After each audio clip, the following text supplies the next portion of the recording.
Hadirin disilakan duduk kembali.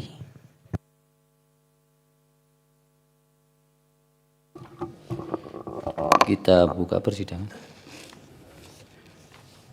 Persidangan untuk perkara nomor 132 garis miring PUU garis datar 22 Romawi garis miring 2024 dibuka dan persidangan nyatakan terbuka untuk umum. Selamat siang, Assalamualaikum warahmatullahi wabarakatuh. Salam sejahtera untuk kita semua. Diperkenalkan untuk pemohon yang hadir.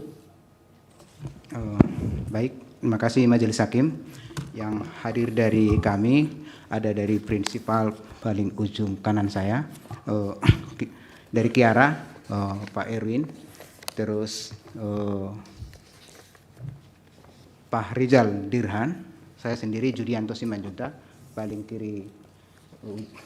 ujung kiri Surti Handayani, Gregorius, Victor Santoso, Muhammad Arman, ada di belakang kuasa hukum Pikirman, Muhammad Iksan, ada Gita Laksmi, dan selebihnya yang magang ada Dewi Anggrini, Sari Nurdin, Rai Sri, dan Cindy.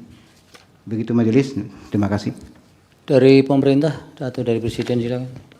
Baik, terima kasih Yang Mulia. Assalamualaikum warahmatullahi wabarakatuh. Shalom, nama budaya, salam kebajikan. Kami dari kuasa presiden yang hadir Yang Mulia, saya sendiri Melim Charity, Kasubdit Penyelesaian Sengketa Litigasi Kemenkum bersama tim Henry Sagala dan Rahadi Haji.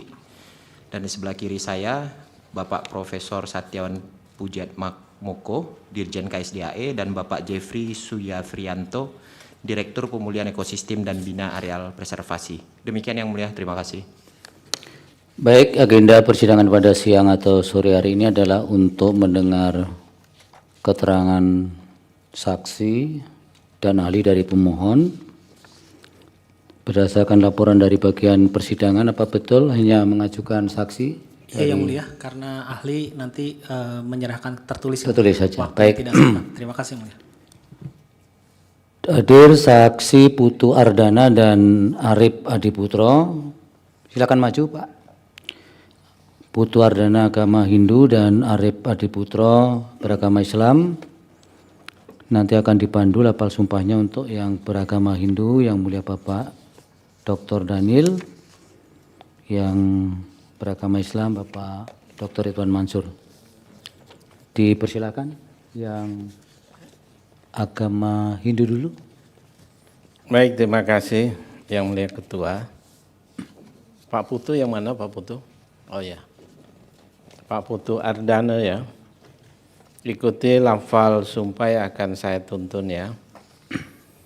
Om Atta Paramawisesa,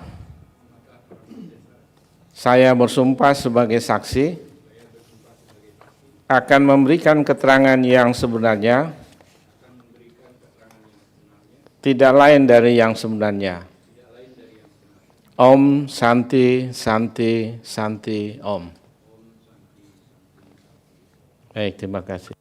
Baik, lanjut Yang Mulia Pak Ridwan. Baik, Yang Mulia Ketua, terima kasih. Bapak Arif Adiputro, ikuti lafaz sumpah ahli saksi yang akan saya tuntunkan. Bismillahirrahmanirrahim. Demi Allah, saya bersumpah sebagai saksi akan memberikan keterangan yang sebenarnya, tidak lain dari yang sebenarnya. Terima kasih, kembalikan ke Yang Mulia. Baik, terima kasih Yang Mulia. Silakan kembali ke tempat. Dari kuasa pemohon, siapa dulu yang akan didengar ini? Izin. Pak. Izin Yang Mulia, karena Pak Putu akan mengejar pesawat ke Bali Yang Mulia, jadi mungkin bisa didahulukan Pak Putu, setelah itu baru nanti Mas Arif Yang Mulia. Terima kasih. Ya. Jangan dikejar pesawat nanti. Silakan Pak Putu. Waktunya 10 menit, nanti bisa ditambah kalau ada yang mengajukan pertanyaan. Iya, berdiri boleh.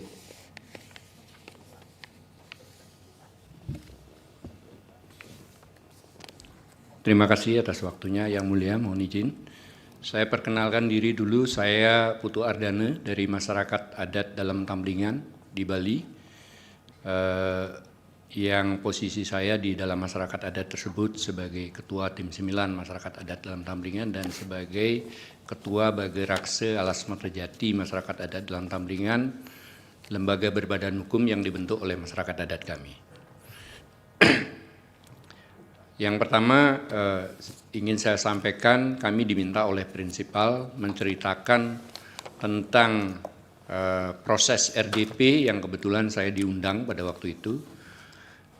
Jadi saya sebetulnya sangat kaget dan juga bangga sekali mendapat undangan dari pihak DPR untuk menjadi narasumber membahas undang-undang KSD AHE yang baru mengganti nomor 32 tahun 2024 menggantikan undang-undang nomor 5 tahun 90. Saya kaget dan bangga sekali karena saya sebagai orang pelosok, orang kampung dilibatkan, dihargai untuk ikut berperan serta dalam urusan negara.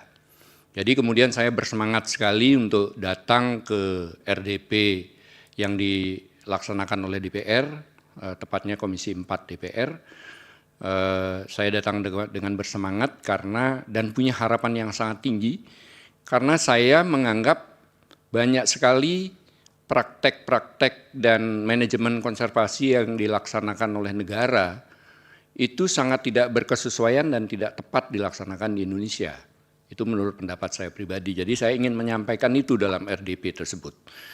Yang pertama yang ingin saya kritisi dalam praktek negara melakukan konservasi adalah dinafikannya faktor kultur dalam praktek konservasi. Jadi negara hanya menganggap interaksi antara faktor hayati dan non-hayati itu sebagai menjadi ekosistem yang menjadi rujukan konservasi. Padahal kami menganggap faktor terpenting dalam praktek dan manajemen konservasi itulah faktor kultur. Karena masyarakat adat umumnya di Indonesia itu mempunyai interaksi dengan bentang alamnya itu melahirkan kultur yang filosofinya adalah menjaga bentang alam tersebut. Karena masyarakat, semua komunitas atau masyarakat adat itu tujuannya adalah untuk survivalitas, membangun kesejahteraan. Jadi faktor yang kedua adalah semua masyarakat adat di Indonesia itu mempunyai cara yang berbeda-beda dalam melaksanakan praktek konservasinya, sesuai dengan bentang alam mereka. Jadi ada yang melakukan dengan misalnya di daerah kami disucikan, ada yang macam-macam lah, kita bisa lihat berbagai praktek konservasi di masyarakat adat Indonesia dan itu sudah terbukti berhasil menjaga bentang alam yang masih lestari ratusan bahkan ribuan tahun. Iya Pak Putu, itu kan lebih nuansanya lebih pendapat. Ya. Sekarang berkaitan dengan dipanggil RDP bagaimana konkretnya?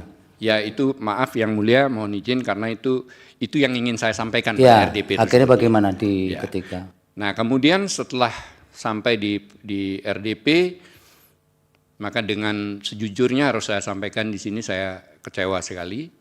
Saya sangat kecewa. Kekecewaan pertama adalah kami diundang oleh Komisi 4 DPR, pada saat itu yang hadir dari Komisi 4 hanya 4 orang. Jadi saya kaget sekali loh, DPR kok kayak gini gitu. Kemudian kekecewaan yang kedua adalah saya sebagai narasumber hanya diberi waktu untuk pemaparan 10 menit saja. Hanya 10 menit.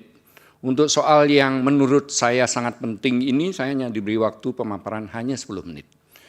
Kemudian kekecewaan yang ketiga, setelah saya menyampaikan dengan terburu-buru dan banyak yang saya ringkas pemaparan saya, segelintir anggota DPR yang hadir itu tidak ada yang menanggapi. Sama sekali tidak ada yang menanggapi.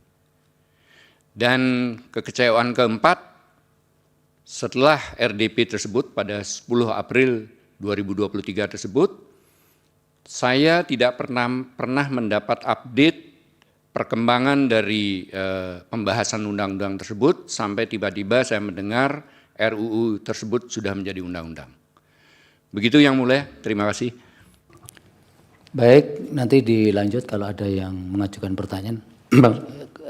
Silakan saksi berikutnya, silakan kembali ke tempat dulu Pak.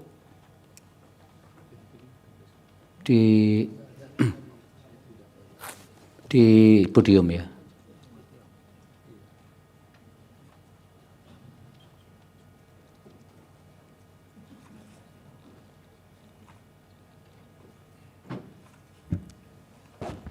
Ya, Assalamualaikum warahmatullahi wabarakatuh. Selamat siang, Yang Mulia Hakim Mahkamah Konstitusi. Sebelumnya saya mengirimkan PPT PowerPoint, mungkin bisa ditampilkan di layar. Jadi sebelum saya memulai, mungkin memperkenalkan terlebih dahulu. Saya Arif Adiputro dari Indonesian Parliamentary Center. Indonesia Parliamentary Center ini adalah salah satu NGO atau organisasi masyarakat sipil yang kerja kami adalah memantau DPR dan juga kami melakukan fokus kajian riset terkait dengan kinerja DPR, dan tentu hal ini menjadi tujuan kerja kami. Selain itu kami memiliki misi menjadi repository parlemen, dan itu memang menjadi cita-cita kami di organisasi masyarakat sipil yang kami dirikan. Mungkin langsung saja Yang Mulia Hakim, langsung saja ke kerangka kerja pemantauan kami. Bisa dilanjut? Ya. Yang Mulia Hakim, berikut adalah dasar hukum kami, yang dimana di situ ada 7 undang-undang dan 4 peraturan teknis yang ada di DPR. Ini adalah cara kami untuk melakukan pemantauan. Di situ misalkan di poin nomor 1 Undang-Undang nomor 13 tahun 2019 tentang perubahan ketiga atas Undang-Undang nomor 17 tahun 2014 tentang MD3 ya kalau disingkat. Jadi ini adalah salah satu cara kami untuk memantau kerja-kerja DPR secara di legislasi, pengawasan maupun anggaran. Kemudian Undang-Undang nomor 13 tahun 2022 tentang perubahan kedua atas Undang-Undang nomor 12 tahun 2011 tentang pembentukan peraturan perundang-undangan. Ini adalah salah satu cara kami untuk memantau proses legislasi yang ada di DPR seperti itu. Dan juga Undang-Undang nomor 14 tahun 2008 tentang keterbukaan informasi publik, ini adalah cara kami untuk memantau seberapa besar transparansi pembahasan legislasi yang ada di DPR seperti itu. Dan juga peraturan teknis, ada peraturan DPR nomor 1 tahun 2020 tentang tata tertib DPR. Ini adalah tata cara DPR dalam menyusun peraturan perundang-undangan maupun dalam melakukan pengawasan dan juga melakukan fungsinya sebagai budgeting ya, seperti itu. Kemudian di peraturan DPR nomor 2 tahun 2020 tentang pembentukan undang-undang, jadi DPR juga ada peraturan teknisnya untuk pembentukan undang-undang. Dan juga ada peraturan DPR nomor 1 tahun 2010 tentang pelaksanaan Undang-Undang Keterbukaan Informasi Publik, dan yang terakhir peraturan Sekjen DPR nomor 13 tahun 2020 tentang pedoman pelaksanaan sistem informasi legislasi yang ada di Dewan Perwakilan Rakyat Republik Indonesia. Bisa lanjut? Ini pada prinsipnya kami memantau di tahap penyusunan, pembahasan, dan sampai ke pengesahan. Jadi saya akan menjelaskan di tahap penyusunan terlebih dahulu Yang Mulia. Jadi di transparansi dokumen penyusunan naskah akademik, jadi di tahap penyusunan itu ada 2, ada penyusunan naskah akademik dan juga ada penyusunan rancangan undang-undang seperti itu. Nah, di transparansi dokumen penyusunan naskah akademik, kami melihat bahwasanya draft naskah akademik itu tidak diumumkan di dalam website DPR maupun di kanal-kanal resmi DPR seperti itu. Dan yang kedua, terkait dengan masukan publik atas draft naskah akademik juga tidak diumumkan di dalam kanal website resmi. Jadi kami membedakan draft naskah dan naskah akademik yang sudah jadi ya. Nah, di website DPR hanya muncul naskah akademik saja seperti itu. Selanjutnya, di transparansi dokumen penyusunan rancangan undang-undang, di situ kami mencoba melihat konsep RUU gitu ya. Jadi deskripsi konsepsinya itu tidak diumumkan ya oleh DPR seperti itu hingga saat ini. Terus yang kedua, terkait dengan masukan publik atas konsep RUU, sebenarnya ada 60 stakeholder yang diundang oleh DPR seperti itu, 60-nya diumumkan di dalam website DPR, kemudian rancangan undang-undang juga diumumkan di dalam website DPR, dan yang pandangan fraksi juga diumumkan. Cuman kami melihat di pandangan fraksi ini ada pada saat penyusunan. Tetapi ketika sudah beranjak ke tahap pembahasan di pembicaraan tingkat 1 itu tidak ada terkait dengan pandangan fraksi. Mengapa ini penting? Kami ini adalah salah satu cara untuk melihat bagaimana stakeholder yang diundang tadi itu kira-kira dipertimbangkan atau tidak di dalam proses penyusunan undang-undang. Bisa lanjut? Kita beranjak ke transparansi proses hasil rapat penyusunan NA dan RUU.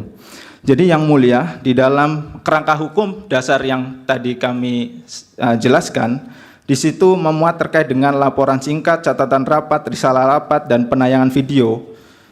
Penayangan video dalam hal ini adalah video rapat DPR, entah rapat intern DPR, entah melibatkan rapat tripartit, DPR, DPD, dan pemerintah, maupun dalam hal pengesahannya. Nah, di penayangan video ini biasanya DPR mengupload di kanal resminya yaitu Parlemen TV, di kanal YouTube-nya, dan juga di website siaran resminya ya di Parlemen TV. Jadi kami mengklasifikasikan ada 18 kali rapat di dalam hal penyusunan. Nah, cuman yang menjadi catatan di sini adalah laporan singkat yang diupload di kanal resminya itu hanya satu saja yang mulia, pada saat proses pembahasan rancangan undang-undang KSDHE ini. Kemudian catatan rapat dan risalah rapat yang dimana di pasal 302 ini peraturan DPR 1 tahun 2020 yang harusnya resmi dan dibuka oleh publik sepanjang rapat itu terbuka, itu sama sekali tidak dipublikasikan di dalam kanal resmi DPR. Kemudian kita beralih ke penayangan video di Parlemen TV, dari 18 kali rapat, itu hanya 8 kali rapat yang ditampilkan di dalam Parlemen TV. Ini kami kumpulkan datanya berdasarkan rapat-rapat yang ada di DPR, khususnya pembahasan legislasi ini di rancangan undang-undang KSDHE waktu itu. Kita langsung saja ke tahap pembahasan. Nah, di transparansi penyampaian pengantar musyawarah ya, kurang lebihnya ini adalah sudah masuk di pembicaraan tingkat 1. Tentu DPR memulai rapat pembahasan dengan pemerintah maupun DPD seperti itu. Nah, di situ ada penjelasan atas RUU oleh DPR. Namun kami sepanjang kami memantau hingga saat ini pun penjelasan atas RUU oleh DPR itu tidak diumumkan oleh DPR itu sendiri. Kemudian pandangan Presiden, saya tidak tahu apakah dari pemerintah sudah memberikan kepada DPR, tetapi sejauh ini kami melihat di website resmi di DPR itu tidak diumumkan soal pandangan Presiden ya. Dalam hal ini pandangan pemerintah biasanya itu ada. Dan juga pandangan DPD juga tidak diumumkan di dalam kanal resmi website DPR. Artinya rapat tripartit ini sebenarnya sudah dilakukan dan ada videonya sebenarnya, tetapi kanal resminya kami terkait dengan pandangan Presiden dan DPD ini dan DPR tentu tidak terlihat di dalam website resminya. Lanjut. Nah, ini terkait dengan transparansi pembahasan daftar inventarisasi masalah rancangan undang-undang KSDHE. Tim dari Presiden saya tidak menemukan hingga saat ini di website resminya, maupun kami juga melakukan permohonan informasi kepada DPR terkait dengan DIM dari Presiden maupun DIM dari DPD. Nah, selain itu, sebenarnya di rapat pembahasan ini DPR juga melakukan penyerapan aspirasi terhadap 2 akademisi. Namun kami hanya mendapatkan bahan materi rapat saja dari pendapat ahli ini. Sampaian pendapat mini fraksi ya di pembicaraan tingkat 1. Jadi di pandangan Presiden ini juga tidak diumumkan, DPD juga tidak diumumkan. Sekali lagi, terkait dengan pandangan fraksi juga tidak diumumkan yang sebelumnya tadi saya jelaskan. Lanjut. Nah, ini terkait dengan transparansi hasil rapat pembahasan rancangan undang-undang. Dari 30 rapat, hanya 3 laporan singkat yang dipublikasikan oleh DPR. catatan rapat lagi-lagi tidak dipublikasikan, risalah rapat, maupun penanganan video ini tidak lengkap ya, dari 30 rapat hanya 5 video saja yang dipublikasikan oleh DPR. Ini secara live streaming gitu sebetulnya. Lanjut, terkait dengan permintaan informasi, kami dari IPC, Indonesia Parliamentary Center, juga melakukan permintaan atau permohonan informasi kepada DPR terkait dengan dokumen laporan singkat, catatan rapat, dan risalah rapat, seperti itu. Di tanggal 11 Juli 2024, DPR sudah memberikan tanggapan kepada kami, yaitu tanggapannya adalah bahwa data yang saudara mohonkan tidak dalam penguasaan PPID Sekretariat Jenderal DPR RI. Berikut kami sampaikan nota dinas jawaban unit terkait terhadap nota dinas permohonan informasi yang saudara ajukan dan dapat diunduh melalui link berikut ini. Yang mulia hakim, yang saya hormati, link ini tidak bisa kami akses. Bahkan saya sudah minta dan datang langsung ke DPR untuk kira-kira apa isi dari nota dinas itu gitu. Jawabannya saya diputar-putar dan sampai sore di sana nggak ketemu nih surat dinas jawaban dari permohonan informasi saya. Kemudian di tanggal 11 Juli 2024 juga saya juga melakukan permohonan informasi di tanggal 11 Juli 2024 ini diterima juga jawaban saya mirip seperti ini yang saya permohonkan, yaitu laporan singkat, catatan rapat, risalah rapat, dan daftar hadir rapat. Ini juga jawabannya sama, tidak dikuasai informasinya. Lanjut terkait dengan DIM, daftar inventarisasi masalah, data yang saya ajukan juga jawabannya sama di tanggal 11 Juli 2024, yaitu tidak dikuasai juga oleh DPR melalui sekjennya. Kemudian di tim panja, saya dapat jawaban di 14 Agustus 2024, menolak informasi yang kami mintakan. Nanti untuk bukti-buktinya ada di lampiran, yang mulia hakim. Waktunya dipersingkat. Baik, yang mulia. Ini tinggal beberapa slide lagi. Nah, terkait dengan partisipasi publik, yang mulia, lanjut. Ini kami mencatat ada 16 akademisi, organisasi masyarakat sipil ada 8 orang, kemudian pengusaha ada 7 orang, dan lembaga pemerintah ada 19 stakeholder. Dalam hal ini balai konservasinya ya. Lanjut. Ini partisipasi publik pada saat setiap tahapan gitu ya. Di tahap penyusunan, DPR mengundang akademisi, organisasi masyarakat sipil, pengusaha, dan balai konservasi, rehabilitasi, dan taman nasional. Kemudian di tahap pembahasan, akademisi 2 orang. Lanjut. Nah, ini adalah terkait dengan partisipasi bermakna dalam alur kerja DPR.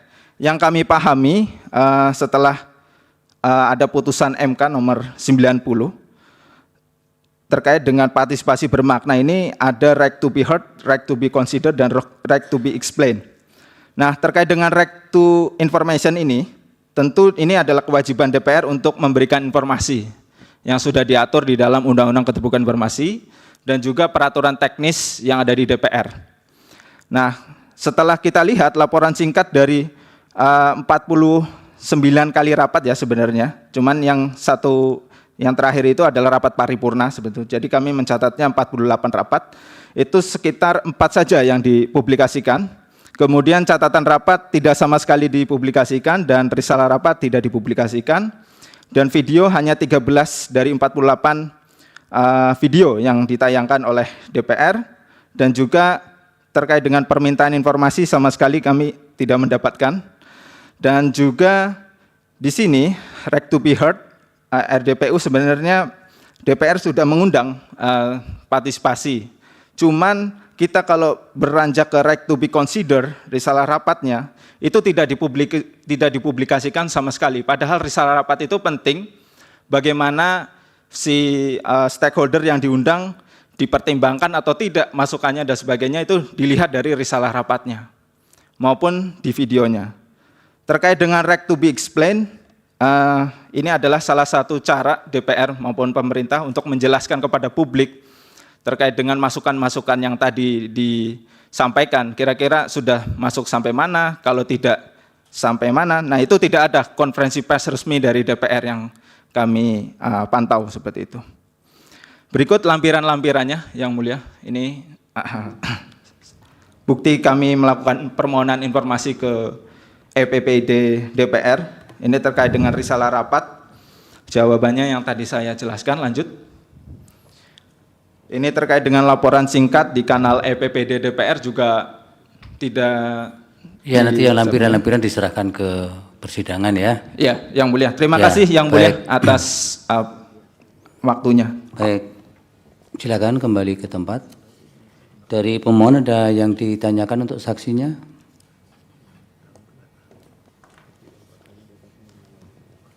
Mungkin satu saja Yang Mulia. Silakan. Dari saya kepada Mas Arief, saksi Arief dari IPC. Apakah dalam rapat-rapat yang dilakukan itu semuanya dilakukan di DPR atau ada yang dilakukan di hotel-hotel? Oke.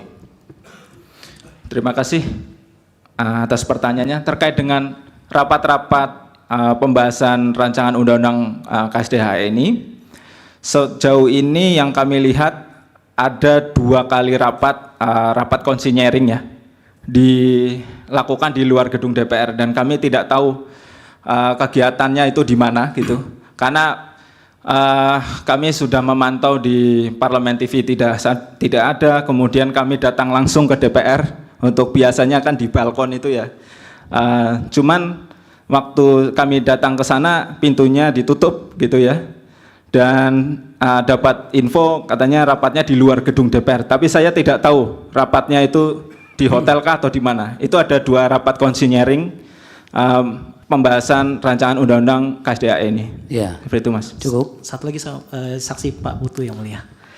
Pak Putu, dari apa yang disampaikan Pak Putu di DPR, apakah Pak Putu mengetahui ada yang diakomodir dalam undang-undang KSDHE setelah jadi?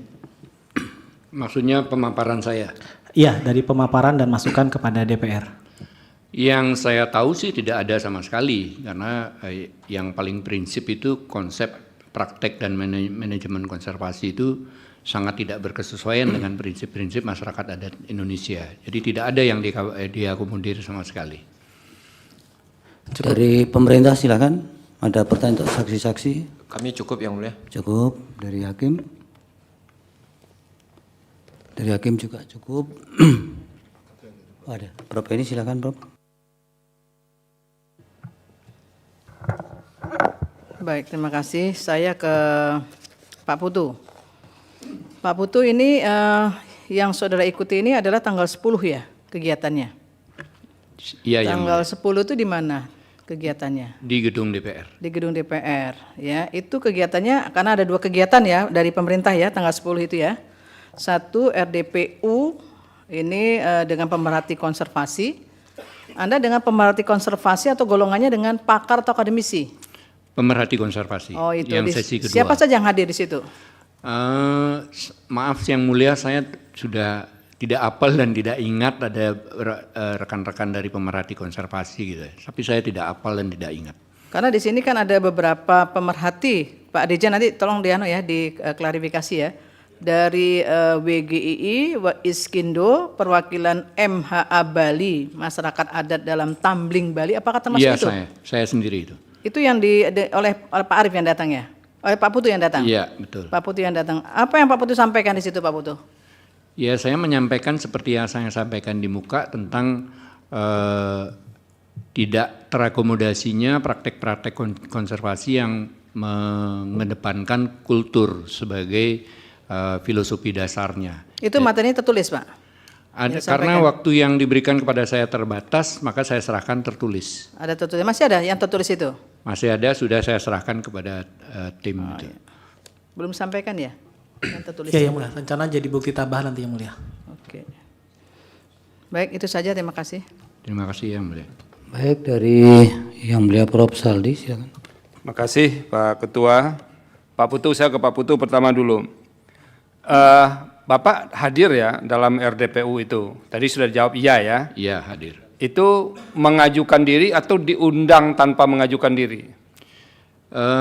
Diundang tanpa mengajukan diri, makanya tadi saya sebutkan saya kaget dan bangga Iya. sekali. Ya. Jadi Bapak diundang ya oleh Ya, DPR ya. betul. Lalu datang pada tanggal 10. Iya. Ikut sidang biasanya kalau diundang kan tiketnya dibayarin Pak ya? Akhirnya dibayarin tapi setelah beberapa bulan setelah Iya, saya lupa gitu. jangan itunya nggak perlu disampaikan Pak. Itu kan perlu administrasi juga. Penting kan bayar pada akhirnya, iya kan? Saya mengira sudah tidak dibayar, Pak, tapi kok beberapa Tapi kan bulan bayar sudah. ya. Iya. Oke. Yang paling penting bagi saya satu tadi, Bapak itu diundang ya, Iya. untuk datang tanpa mengajukan diri ya. Iya. Oke, itu yang pertama. Yang kedua, dalam proses berlangsung terjadi nggak dialog antara Bapak dengan anggota DPR? Komisi berapa ini Pak? Komisi 4. Komisi 4, ada dialog nggak? Tidak ada. Apa yang terjadi di situ Pak? Jadi setelah pemaparan, seingat saya ada 2 anggota DPR dari yang saya ingat 4 yang hadir itu, mereka menyampaikan pendapat tapi ternyata pendapatnya bukan tanggapan sama sekali. Mereka malah bercerita tentang proses pembuatan undang-undang ini. Gitu. Bapak menyampaikan pendapat ya. Ya. Berapa orang yang hadir berbarengan Bapak? Masih ingat nggak? 5 kalau tidak salah ya. Itu semuanya masing-masing menyampaikan pendapatnya. Iya. Menyampaikan pendapat lalu direspon tanpa merespon substansi, begitu? Iya, jadi hanya 2 anggota DPR yang memberikan respon, itu pun tidak ada yang ke substansi. Ya nggak mungkin semuanya juga Pak, kan yang ditugaskan di situ aja yang merespon. Ya. Kalau semuanya nanti nggak selesai-selesai dia. Tapi yang paling penting ada pendapat dari 5 orang, lalu direspon oleh anggota DPR yang hadir sebanyak 2 orang, 2 orang yang di antara yang hadir itu, sekalipun Bapak menilai itu bukan substansi yang disampaikan oleh orang-orang itu, Ya. tapi dia menceritakan proses yang terjadi. Ya. Oke. Setelah itu ada lagi nggak kabar setelah Bapak pulang dari acara di DPR itu?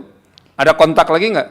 Sama sekali tidak ada, sampai tiba-tiba saya mendengar undang-undang itu sudah ketok palu. Oke, undang-undang sudah ketok palu ya. Ya. Oke, cukup Pak untuk Pak Putu. Terima kasih Yang Mulia. Yang dari IPC Indonesia apa? Parliamentary Center yang mulia. Parliamentary Center.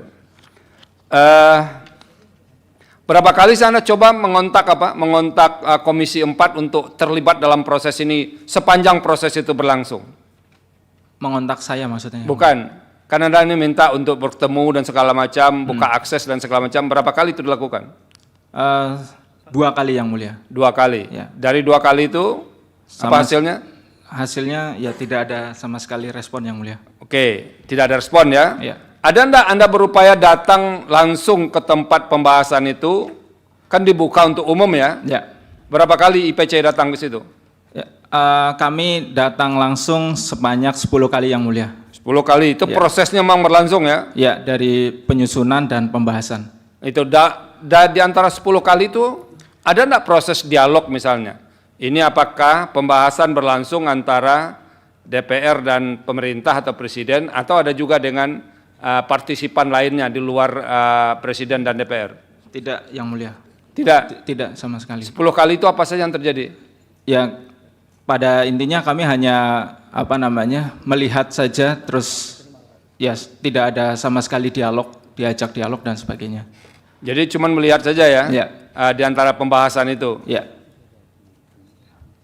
Oke. Cukup Pak Ketua? Yang Mulia Bapak Arsul, silakan.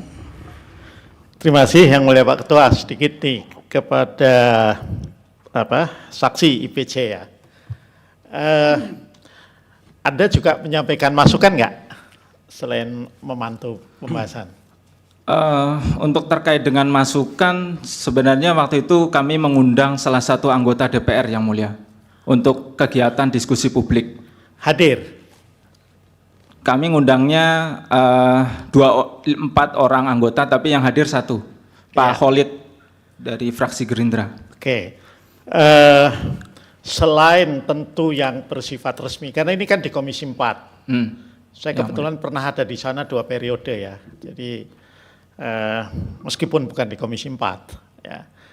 Itu yang namanya partisipasi masyarakat itu ada yang kemudian disampaikan secara langsung formal dalam rapat, baik diundang maupun mengajukan diri melalui RDPU, tapi ada juga yang kemudian dilakukan dengan cara menyampaikan masukan kepada fraksi-fraksi atau bahkan orang perorangan.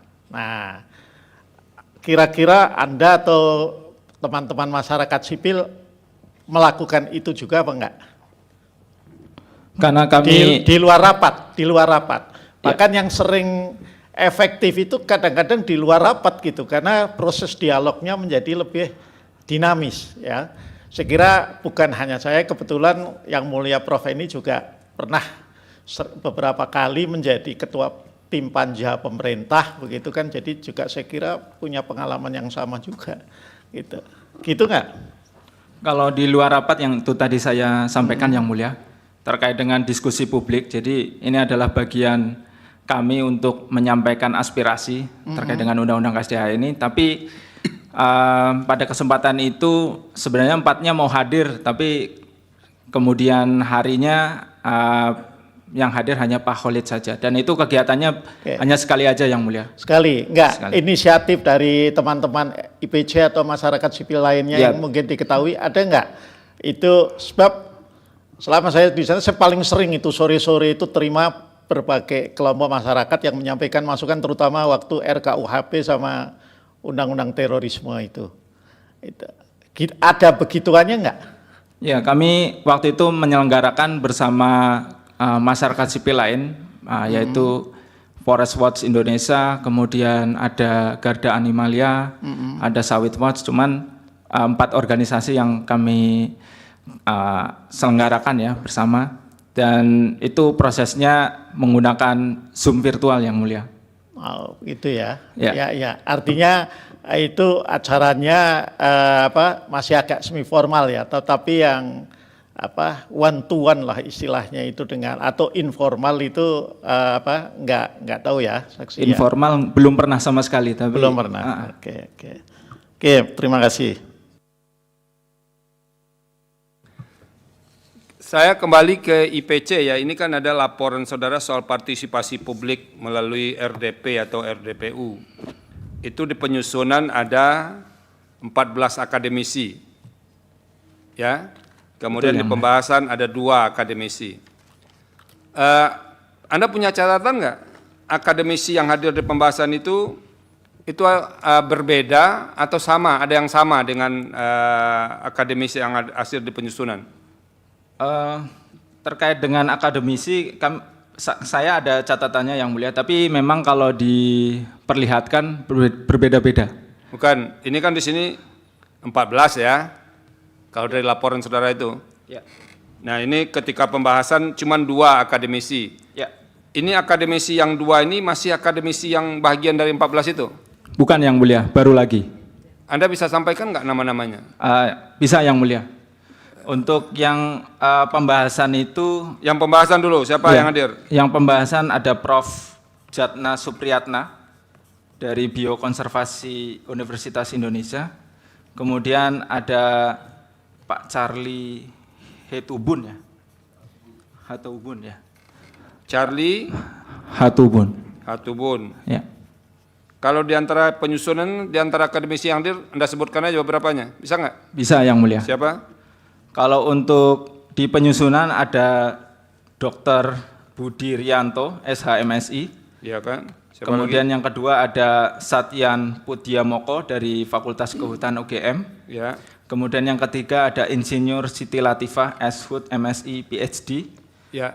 Kemudian yang nomor 4 ada Prof. Jatna Supriyatna. Nah, berarti kan sama kan? Oh iya sama. Berarti ada kan? Nah, nanti tadi nggak valid juga jawaban saudara itu. Iya, yang mulia. Mohon maaf. Tadi, karena begini, ini pentingnya saya tanyakan untuk melihat ketersambungan antara apa yang disampaikan di penyusunan dengan di pembahasan. Nah itu penting. Paling tidak ini sudah ketemu 1. Ada ketemukan yang Pak Charlie lagi nggak di situ? Pak Charlie nggak ada yang mulia. Nggak ada di pembahasan, nggak ada di penyusunan ya? Nggak ada di penyusunan. Oke, tapi ada 1 orang yang hadir di penyusunan, hadir juga di pembahasan. Ya. Oke, makasih Pak Ketua. Ya, Prof. Silakan. Ya, untuk proses yang terjadi di DPR sudah banyak ditanyakan. Saya minta pemerintah kan juga menyerap aspirasi kan? Pada waktu proses itu.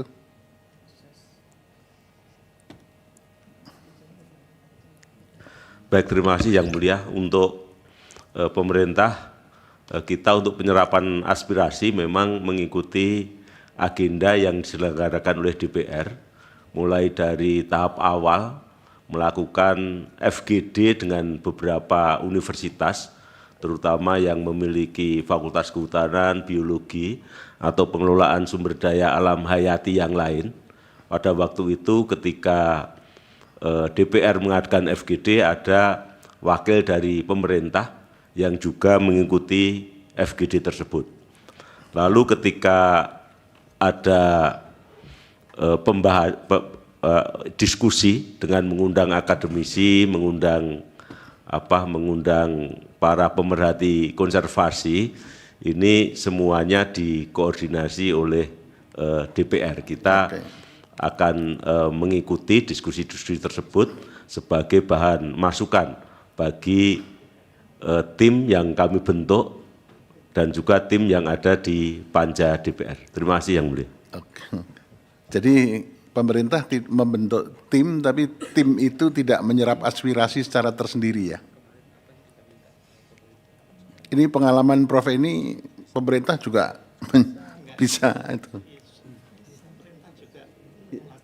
Iya kan? Karena ini inisiatif DPR Yang Mulia. Jadi, iya, tapi kan untuk bisa mengimbangi proses legislasi dengan DPR, itu kan pemerintah juga mestinya bisa menyerap aspirasi. Tapi itu ikut apa yang diagendakan oleh DPR. Secara formal tidak, tetapi secara informal tentu ada diskusi-diskusi yang dilakukan dengan para, tadi seperti disampaikan Yang Mulia Hakim Asrul Sani, kita melakukan juga diskusi-diskusi dengan beberapa katakanlah lembaga konservasi atau pengusaha-pengusaha konservasi atau pemerhati konservasi, karena kami yakin bahwa mereka paling tahu problem-problem yang terkait dengan implementasi undang-undang konservasi yang akan disahkan, dan juga dengan tentu saja dengan beberapa akademisi untuk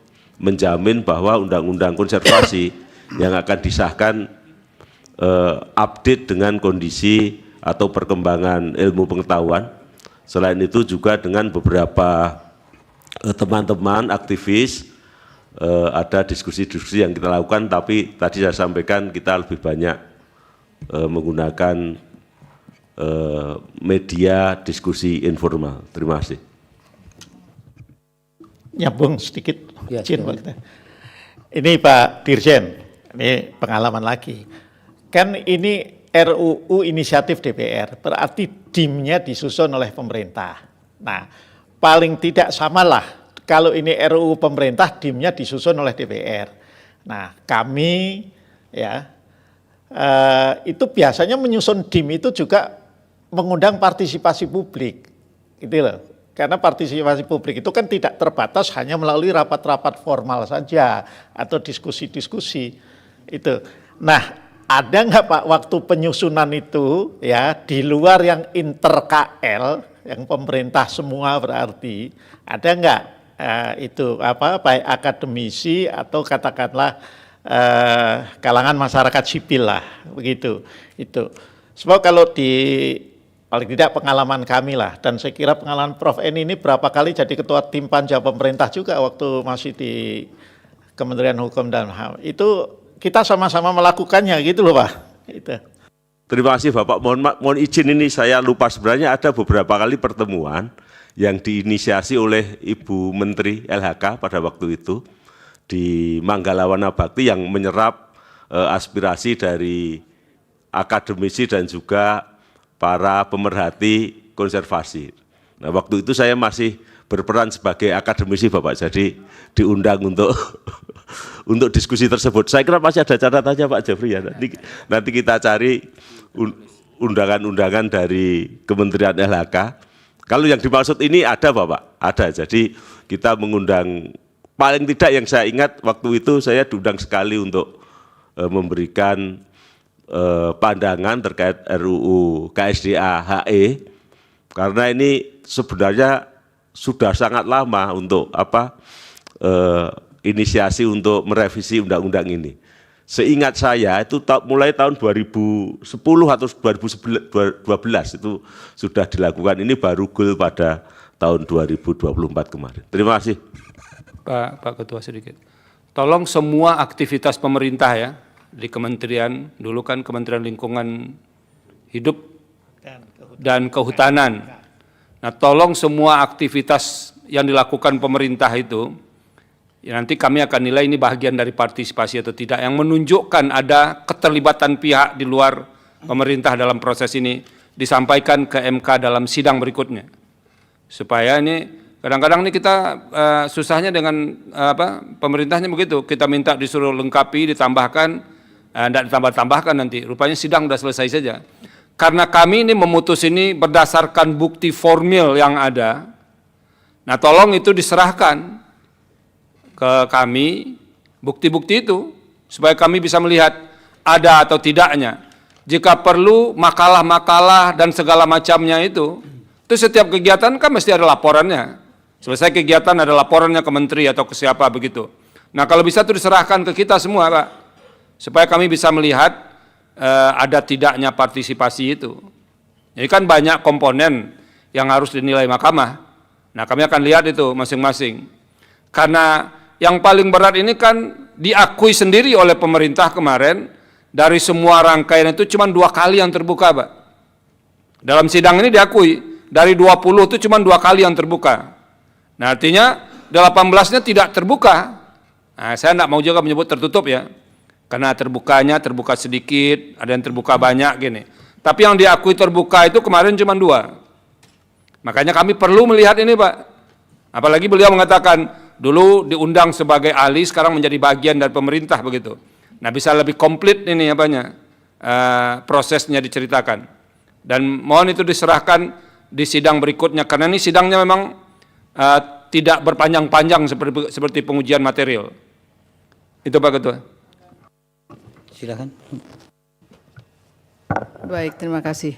Pak Dirjen, tadi Pak Dirjen ketawa-ketawa melulu nih, karena Pak Dirjen lupa ternyata nggak mengikuti proses secara utuh ya. Jadi begini Pak Dirjen ya, yang disebutkan informal itu saya yakin itu tidak sekedar informal lah begitu kurang lebih ya, karena ini terkait dengan sebuah RUU yang dimana RUU itu menjadi induk dari berbagai macam pengaturan soal sumber daya alam di situ. Oleh karena itu, tolong nanti pada saat menghimpun semua dokumen itu, himpunan itu kemudian bisa menunjukkan, pertama terkait dengan proses penyusunan naskah akademik itu apa yang kemudian pemerintah berikan masukannya, ya. Bagaimana proses yang ada di pemerintah sendiri, apakah kemudian pemerintah tidak ada aktivitas apapun, itu tolong dibuatkan juga mulai dari proses penyusunan naskah akademik itu. Bahkan dari awalnya itu Pak ya, karena saya lihat ini ada sekian serial kegiatan. Nah kegiatannya itu apa, dalam konteks apa, itu juga harus ada.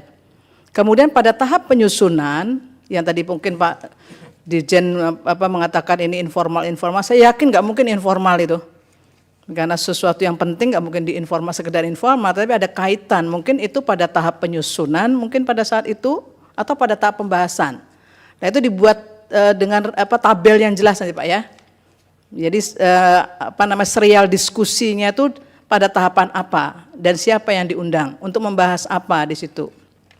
Itu mohon kami diberikan data itu, termasuk kemudian pada tahap pembahasannya, ya. Jadi kelengkapan ini sangat membantu kami untuk melihat sejauh mana sebetulnya proses ini telah dilakukan. Terima kasih. Baik, terima kasih. Untuk Pak Arif ya, sedikit itu saudara itu hadir langsung atau hanya berkoresponden melalui webnya DPR?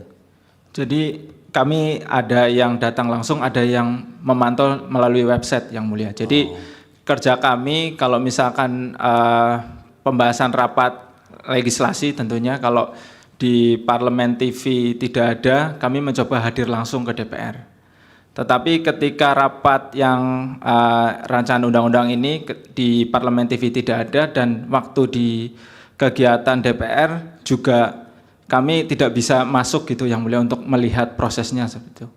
Dari sekian banyak tahapan itu kan berapa kali yang saudara hadir langsung? 10 kali yang mulia. Jadi Sudah saya jelaskan sebelumnya. 10 kali? Iya. Yang secara real hadir gitu? Iya, benar Yang Mulia. Memang ada berapa kegiatan baik penyusunan pembahasan itu? Jadi kami menghimpun dari tahap penyusunan sampai pengesahan Yang Mulia itu ada sekitar 49 kali kegiatan rapat Yang Mulia, termasuk paripurna pengesahan undang-undang. Seperti itu. Pas 9 saudara hadir 10 diantaranya 10 diantaranya. Baik, dari pemohon untuk ahli tertulis ya? Yang Mulia, ahli tertulis. Baik, berapa ahli? 4 ya. 4 Yang Mulia. 4 ya, baik. 4 Yang Mulia. Satu lagi Mulia, ada yang disampaikan Yang Mulia sedikit. Ada yang disampaikan sedikit Yang Mulia. Izin ya Mulia, ada 2 hal yang ingin kami mintakan kepada Yang Mulia. Pertama, karena ini prosesnya formil dan supaya terang benderang, kami meminta kepada majelis untuk dapat kepada DPR dan pemerintah untuk menghadirkan absen-absen pertemuan. Karena ini sudah kami Tadi coba. sudah disampaikan. Baik Pak. Yang Mulia. Yang kedua, supaya kami juga minta kepada Yang Mulia untuk menghadirkan DPD karena berdasarkan pasal 278 Undang-Undang MP3 disebutkan bahwa DPD memiliki kewenangan untuk menyampaikan DIM yang berkaitan dengan otonomi daerah dan juga sumber daya alam. Itu 2 hal itu Yang Mulia. Terima kasih banyak. Ya, nanti kalau berkaitan dengan permintaan kehadiran DPD ya, kami akan putuskan di rapat. Tapi kalau yang berkaitan dengan absen dan sebagainya tadi sudah disampaikan bahwa pemerintah berkaitan dengan semua dokumen yang terkait dengan ini supaya nanti disampaikan Pak. Mungkin termasuk itu Pak. Termasuk hal-hal yang kecil, absen juga. Itu untuk selanjutnya untuk ahli bagaimana Pak? Dari pemerintah akan mengajukan? Kalau dari pemerintah kita akan mengajukan 2 ahli dan 1 saksi Yang Mulia. Yang secara langsung atau tertulis? Langsung ya. Langsung gitu. Langsung ya.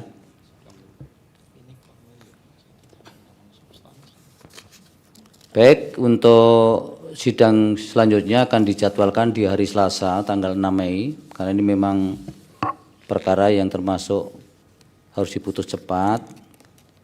Kemudian untuk keterangan ahli maupun saksi diperhatikan Pak dari pemerintah, jangan ngobrol. Supaya sudah diserahkan CV maupun keterangannya untuk ahli dan saksi. Seharusnya kan kalau ketentuan peraturan Mahkamah Konstitusi 2 hari sebelum sidang, tapi karena ini sidangnya termasuk speedy trial, jadi bisa diserahkan terakhir hari itu juga tapi sebelum sidang jam 10. Sidangnya akan diselenggarakan jam 13.30. Hari Selasa tanggal 6 Mei 2025 pukul 13.30.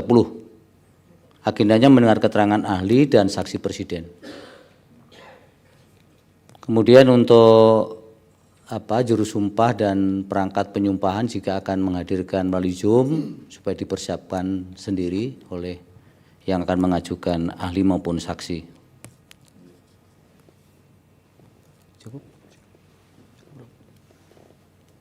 Baik ya, nanti untuk DPD kami akan putuskan di rapat, sementara yang lain tadi sudah langsung disampaikan. Terima kasih untuk semuanya. Sidang selesai dan ditutup.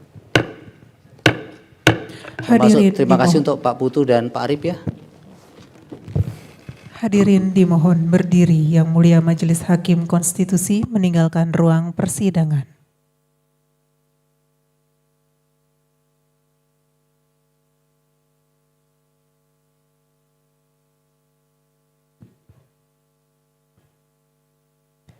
Hadirin disilakan duduk kembali.